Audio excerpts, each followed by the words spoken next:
യുവകലാസാഹിതി വയലാർ രാമവർമ്മ കവിതാ പുരസ്കാര സമർപ്പണ സമ്മേളനം മന്ത്രി പി പ്രസാദ് ഉദ്ഘാടനം ചെയ്തു.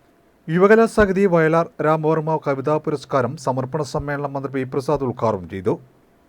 ആലങ്കോട് ലീലാകൃഷ്ണൻ പുരസ്കാര സമർപ്പണം നിർവഹിച്ചു. കവി ക്ഷേമ കെ തോമസിനാണ് അവാർഡ് ലഭിച്ചത്. കേന്ദ്ര സാഹിത്യ അക്കാദമി അംഗം വയലാർ ശരചന്ദ്രവർമ്മ ചടങ്ങിൽ അധ്യക്ഷത വഹിച്ചു.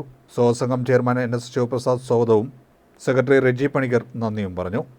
യുവകലാസാഹിതി സംസ്ഥാന ജനറൽ സെക്രട്ടറി OK മുരളീകൃഷ്ണൻ മുഖ്യപ്രഭാഷണം നടത്തി.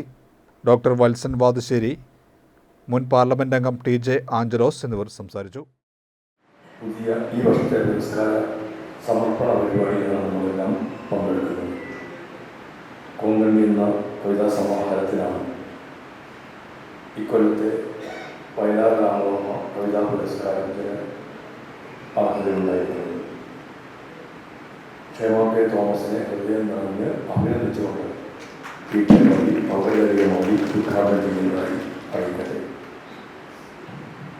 NS ശിവപ്രസാദ് പറഞ്ഞു, മീനമാസത്തിലെ ഭരണി നാളാണ് വയലാറിൻ്റെ ജന്മദിനം എന്ന്. അതിനെക്കുറിച്ച് വയലാർ തന്നെ രേഖപ്പെടുത്തിയിട്ടുണ്ട്. മീനമാസത്തിലെ ഭരണി എന്ന് പറഞ്ഞാൽ കൊടുങ്ങല്ലൂർ ഭരണിയാണ്.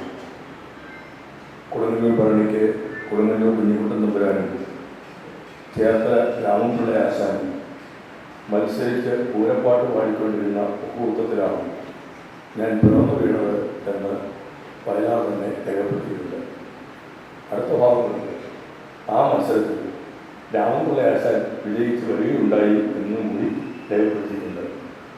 അപ്പോൾ പൂരപ്പാട്ടിന് കൊടുങ്ങല്ലൂർ മാത്രമല്ല കേവലന്മാർ എന്നും ഞങ്ങളുടെ ചേർത്തലക്കാർ ഒട്ടും മോശമായിരുന്നില്ല എന്നും കൊടുങ്ങല്ലൂരിനെ വെച്ച് സമ്മാനം വാങ്ങിയിട്ടാണ് തിരിച്ചു വന്നത് എന്നും വയലാർ രേഖപ്പെടുത്തുന്നുണ്ട്.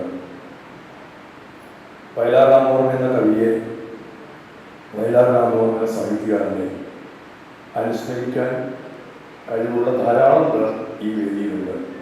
ശ്രീ ആലങ്കോടും ശ്രീ EM സതീശനും ഡോക്ടർ മുരളീകൃഷ്ണനും ഡോക്ടർ വത്സൻ വാതുശ്ശേരിയും എല്ലാം അറിയുന്ന യുവകലാസാഹിതികളുടെ നേതൃനിര ഇക്കാര്യത്തിൽ അസാമാന്യമായ പ്രാവീണ്യമുള്ളവരാണ്. അവരുടെ മുമ്പാകെ ഞാൻ എല്ലാം കൂടി പറഞ്ഞു പോകാൻ ഒരുപെടുന്നു.